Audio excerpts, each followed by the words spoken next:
Hola queridos amigos, nuevamente con ustedes, su doctor Maximiliano, el médico que ha trabajado en los Andes, la Amazonía, la costa de Ecuador, especialmente en áreas protegidas y patrimoniales del país. Hoy hablaremos acerca de cómo el Ecuador se ha convertido en una banana república nuevamente. Para entender esto, tenemos que entender que las bananas repúblicas eran países fundamentalmente de Centroamérica, más Bolivia, más Ecuador y Colombia, que producían bananas para la compañía United Fruit. En estos países, la compañía United Fruit llegó a poner presidentes, dictadores, leyes, impuso salarios, impuso jornadas de trabajo, pero sobre todo sometió a la población a una explotación extrema, igual que a la naturaleza, que finalmente terminó en explosión social. Como consecuencia de eso, países como Guatemala, Salvador, Honduras, Nicaragua, Costa Rica, Colombia e inclusive Ecuador rechazaron a la compañía porque su intromisión en la política colocaba dictadores, y estos dictadores o familias como la familia Somoza, la dinastía Somoza en Nicaragua, llegaron a crear una desigualdad social, una agresión directamente a la población, a seres humanos. Eran gobernantes que hacían desaparecer a personas, que hacían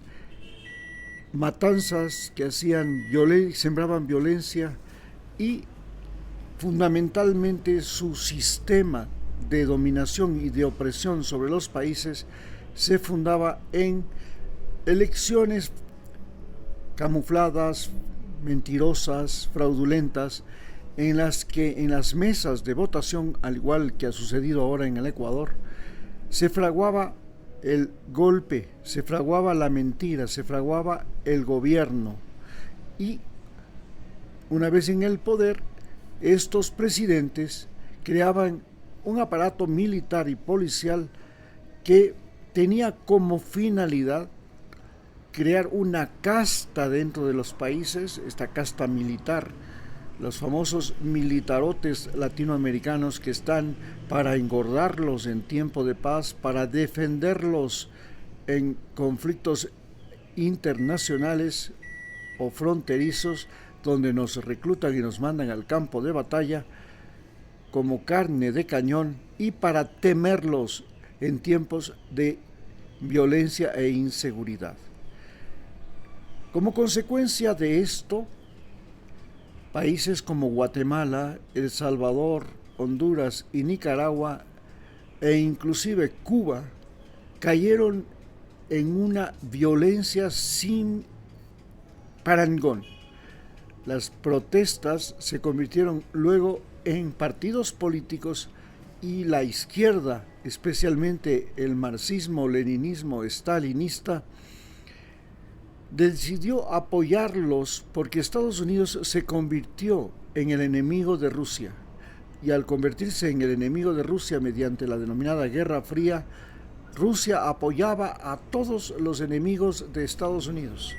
Entonces apoyó a Fidel Castro, apoyó a gobiernos centroamericanos como el movimiento sandinista, y apoyó a la guerrilla colombiana. En caso de Colombia, la situación se volvió incontrolable. El país de Colombia, un país que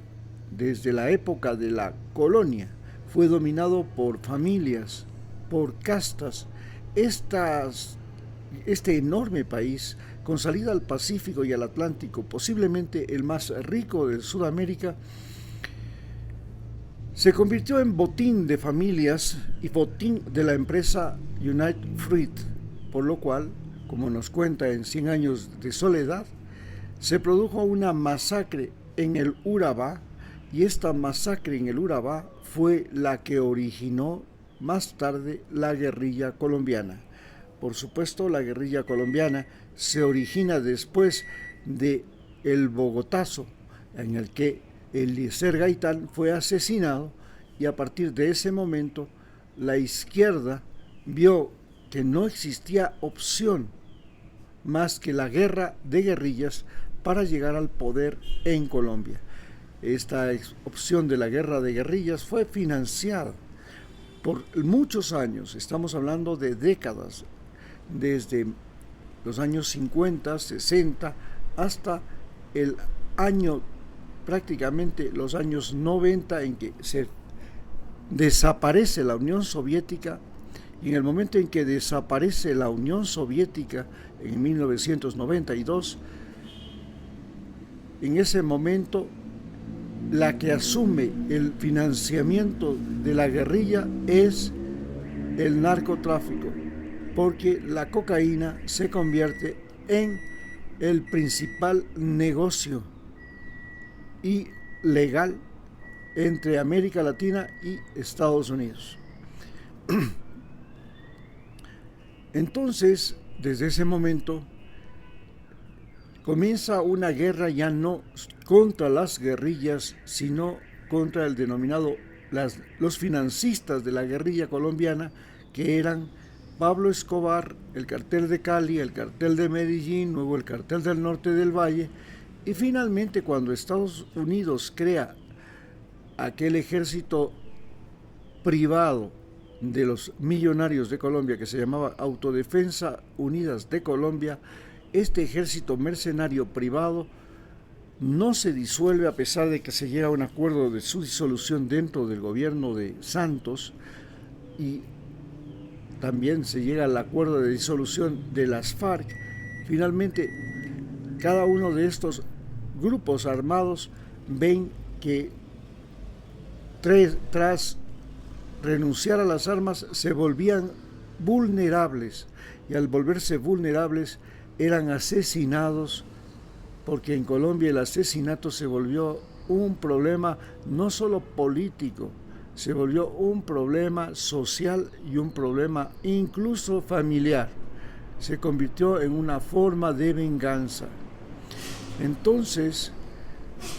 los que entregaban las armas se veían en serios problemas, porque o los asesinaban o inclusive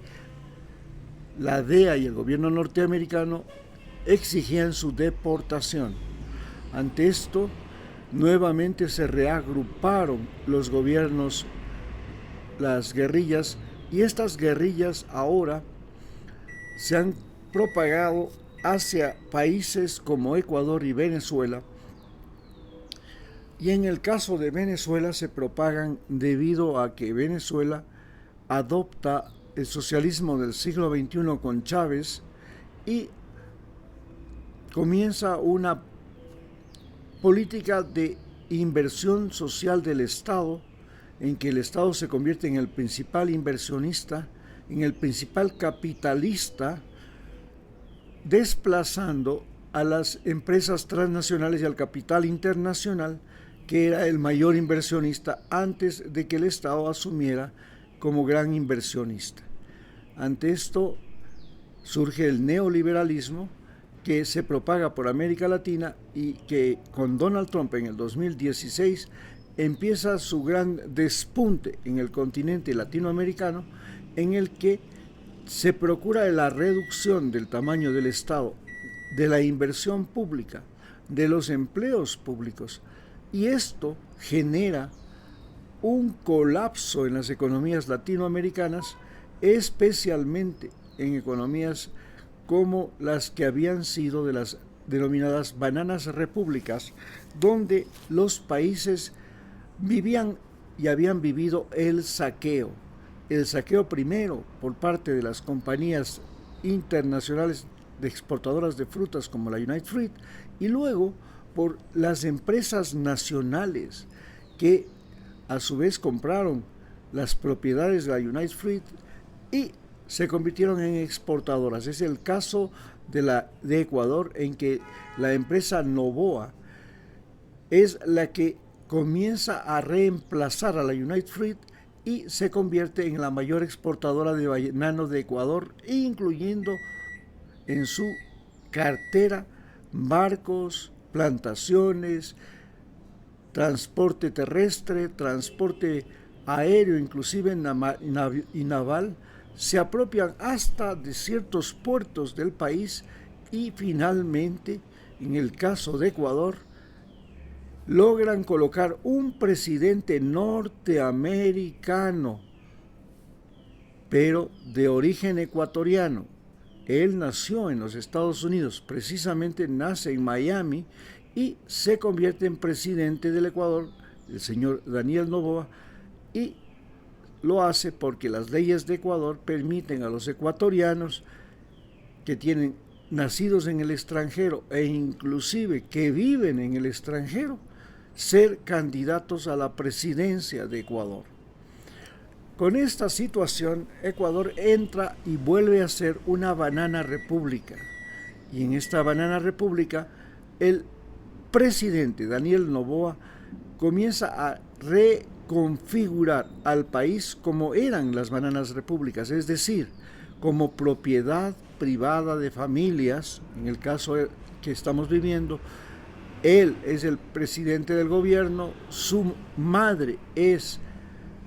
la asambleísta más votada del Parlamento, es prácticamente la dueña del Parlamento y tiene un títere, que es el presidente de la Asamblea, que responde exactamente a lo que la madre del presidente decide, al igual que responde a lo que el presidente de la República quiere. Pero además, este presidente no solamente que consigue elevar el impuesto del IVA, del valor agregado, para financiar la denominada guerra al narcotráfico, que es una guerra que la empezó Estados Unidos en 1974, que estaba dirigida a frenar la expansión del movimiento hippie y del consumo de alucinógenos, especialmente del LSD, en la denominada contracultura, y a frenar las protestas de los negros en Estados Unidos que las dirigía Martin Luther King, a los cuales a los negros se les comenzó a perseguir como delincuentes y microtraficantes de drogas. Hoy las cárceles de Estados Unidos tienen el doble y hasta el triple de población negra en las cárceles frente al número de blancos detenidos en ellas. Así empezó la guerra al narcotráfico. Esta guerra al narcotráfico luego se convirtió en la guerra contra la cocaína y los narcotraficantes colombianos, que eran los financistas, como les dije, de los movimientos de izquierda de las guerrillas colombianas. Finalmente, la guerra se convirtió en una guerra entre Estados Unidos y Afganistán, al que Estados Unidos acusó de ser el mayor productor de opio del mundo y perdió la guerra en Afganistán. Hoy Donald Trump dirige la guerra hacia países como Ecuador, Perú y Colombia, que son los mayores productores de cocaína y los mayores comercializadores, transportadores de cocaína, no solamente a Estados Unidos, sino que ahora la cocaína se ha convertido en una droga de moda en Europa. La razón por la que la cocaína llegó a ser tan valiosa y a resultar tanto y a ser tan importante como droga en el mundo se debe a que en 1860, en la década de los 60 del siglo XIX, un comerciante norteamericano creó la Coca-Cola. Esta Coca-Cola se hacía con cocaína y con cola, un producto que se saca de una acacia que se utiliza para los pegamentos. Sin embargo, esta mezcla tuvo éxito y se creó el comienzo era un elixir curativo que era un energético, una sustancia energética que aprovechaba estas propiedades de la coca y de la cocaína, que es la de reducir la demanda de oxígeno y la percepción del cansancio, del agotamiento e inclusive de aumentar el rendimiento sexual, especialmente en mujeres que inclusive podían facilitar y percibir de mejor forma el orgasmo prolongado, como se llama. Y este orgasmo prolongado facilitado por la cocaína es la que popularizó a la cocaína. Más tarde, la cocaína se convierte en una droga de la cual se saca y se obtiene medicinas como la xilocaína y se la utiliza al comienzo del siglo XX en los hospitales de Estados Unidos. Precisamente en los hospitales donde se usa la cocaína es donde se descubre las propiedades de la cocaína como estimulante, como afrodisíaco, más que como estimulante, ni como afrodisíaco en el sentido de que estimula el apetito sexual, sino la percepción del placer, del orgasmo. Esto, vinculado a la revolución sexual generada por el movimiento hippie y la píldora anticonceptiva, que permitió a las mujeres decidir cómo, cuándo y con quién y de quién tener hijos, por primera vez en la historia, creó una revolución sexual, y esta revolución sexual convirtió a la frigidez en un problema reconocido médicamente, porque antes la frigidez en las mujeres no era siquiera un problema médico, ni un problema psicológico, era parte de la cultura. Las mujeres europeas, debido a todo lo que fue la Santa Inquisición, la Iglesia Católica y las políticas sexuales de los imperios europeos, eran frígidas, no tenían prohibido sentir el placer, y este sentimiento de prohibición del placer se debía a que consideraban que el placer sexual era el diablo encarnado en su propio cuerpo, en sí era maligno. Ante esto, la revolución sexual que produce los anticonceptivos, la cocaína, que permite percibir, especialmente, como decía, las mujeres, el orgasmo prolongado, y a su vez el fenómeno de la incorporación de la mujer al trabajo, al estudio, inclusive a las Fuerzas Armadas, al ejército, a la policía. Este nuevo rol de la mujer cambia completamente el concepto de la relación sexual entre hombres y mujeres y de la organización familiar. Es posible el divorcio, se admite y se reconoce el divorcio a comienzos del siglo XX, y esta lucha de las mujeres y los hombres porque el divorcio sea legalizado permite a la sociedad humana una recomposición, y en esta recomposición el placer sexual es uno de los elementos fundamentales mediante los cuales la pareja, el hombre o la mujer, pueden solicitar el divorcio. Cuando no existe placer, cuando no existe satisfacción sexual, entonces la mujer y el hombre pueden reclamar el divorcio. Es ahí donde precisamente, en esta difícil percepción de la sexualidad por parte de las mujeres, porque las mujeres tenían como cultura ser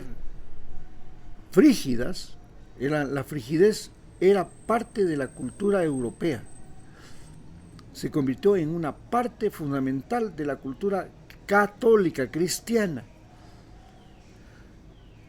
Cuando llega los anticonceptivos y llega la cocaína, la frigidez es cuestionada, lo mismo que cuando llega el divorcio, y entonces las mujeres se rebelan contra esta frigidez cultural impuesta por la religión y por los hombres, y comienzan a vivir una sexualidad diferente. Es aquí donde la cocaína entra a jugar un rol fundamental. Pero Estados Unidos utiliza la cocaína no como una medicina, como está sucediendo con el caso de la marihuana, que al comienzo Estados Unidos la consideró una droga, pero ahora ya la considera una medicina, algo similar a lo que debería considerar a la cocaína para poder vencer en esta guerra al narcotráfico, porque mientras Europa y Estados Unidos sigan demandando cocaína y sigan pagando precios altos por ella, si no es América Latina, será cualquier otra parte del mundo la que produzca cocaína o una droga similar para llegar a satisfacer a un mercado que exige, que demanda cocaína. Pero, gracias a esta guerra al narcotráfico, el gobierno de Daniel Noboa ha entregado no solamente al ejército, a la policía, a la justicia, a Donald Trump y al ejército norteamericano y a la policía norteamericana y a la justicia norteamericana, sino que nos ha sometido territorialmente. Hoy el gobierno de Guillermo Lasso cambió Galápagos por 1.600 millones de la deuda externa de Ecuador y le entregó prácticamente la custodia en propiedad, es decir, cambiaron el nombre, le entregó en propiedad Galápagos a Estados Unidos. El día de ayer, el Congreso, la Asamblea Nacional ha aprobado ahora que en el Ecuador los norteamericanos ya no solamente que ponen el presidente, que tienen el presidente, que controlan al ejército, que controlan a la policía, que controlan inclusive la justicia, porque tenemos inclusive la deportación de personas que Estados Unidos reclama o puede señalar como acusados de cualquier delito, que quieren que sea castigado en Estados Unidos. Y finalmente ahora se ha aprobado que Ecuador tenga bases militares norteamericanas, luego de que en 1941 nosotros entregamos, luego de la derrota con el Perú en la guerra de 1941, al Perú la mitad del territorio amazónico que tenía Ecuador, es decir, prácticamente la mitad del territorio ecuatoriano, y a Estados Unidos le entregamos, que era el aliado de Perú, las Islas Galápagos. Pero en 1946 el presidente Velasco Ibarra desconoció el Tratado de Río de Janeiro, desconoció la victoria de Perú en la guerra del 41, desconoció ese tratado y expulsó de Galápagos a los norteamericanos hasta el año 2016, en que llega el traidor, discapacitado, hipócrita y bandido, corrupto, presidente Lenín Moreno. Este señor le devuelve las Islas Galápagos a Estados Unidos y luego Guillermo Lasso consolida la entrega de las Islas Galápagos, canjeándola por deuda externa, y finalmente el presidente Daniel Noboa, que está ahora en el gobierno, cambia las leyes del Ecuador, que desde el año 2008 prohibían bases militares extranjeras en el país, y la coloca y permite las bases militares norteamericanas en Ecuador, con lo cual nos convierte a nosotros en un estado adjunto de los Estados Unidos. Es decir, ahora los ecuatorianos somos parte de los Estados Unidos, somos propiedad de los Estados Unidos. Esto, por un lado, es bueno y por otro lado es malo. A no dudarlo, era preferible ser un aliado de Estados Unidos que ser un aliado de Rusia, porque la Unión Soviética terminó derrotada en la Guerra Fría y se disolvió, lo cual liberó a los países de Europa del Este de ese yugo terrible que era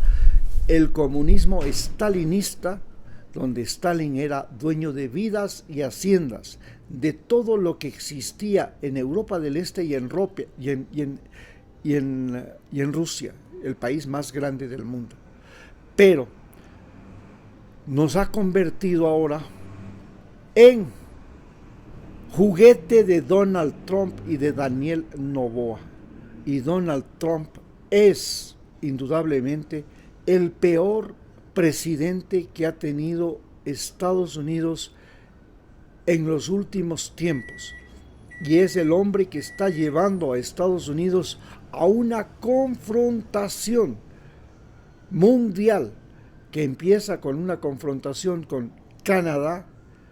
con México, cuando quiere que Canadá sea el estado 51 de los Estados Unidos, cuando quiere que México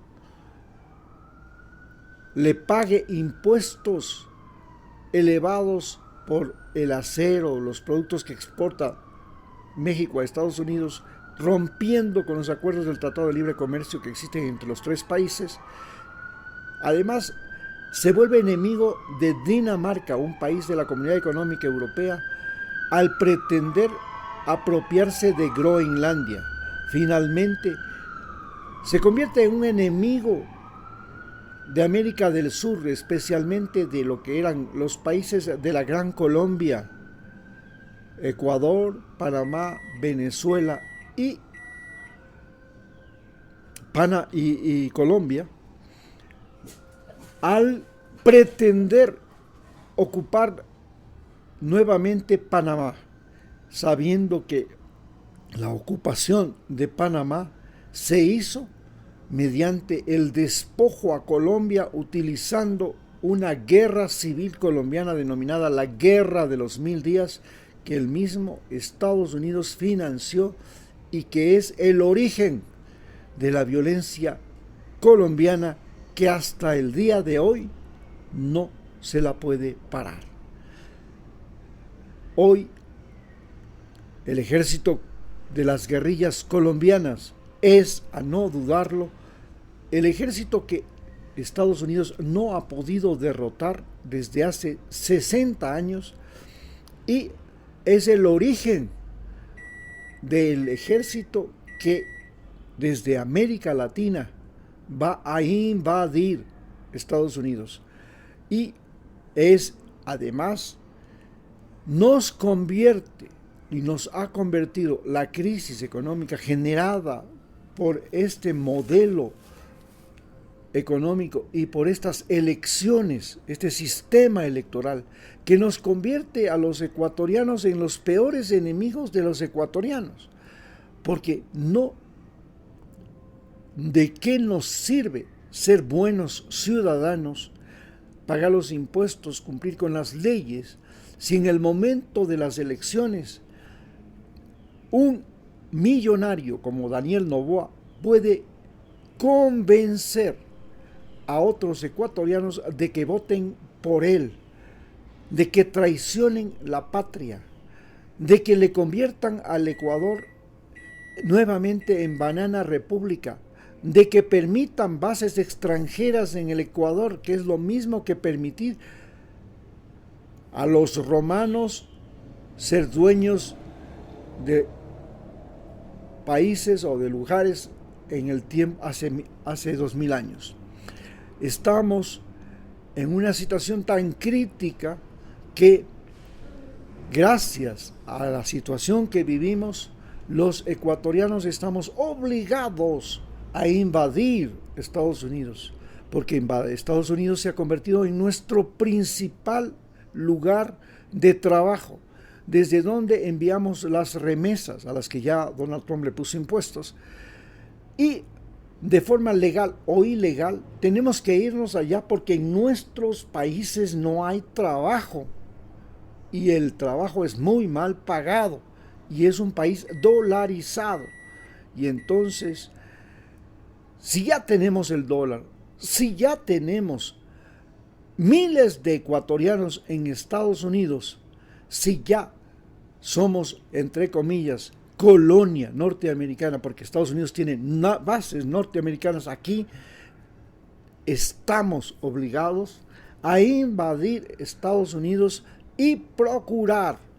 en Estados Unidos respaldar a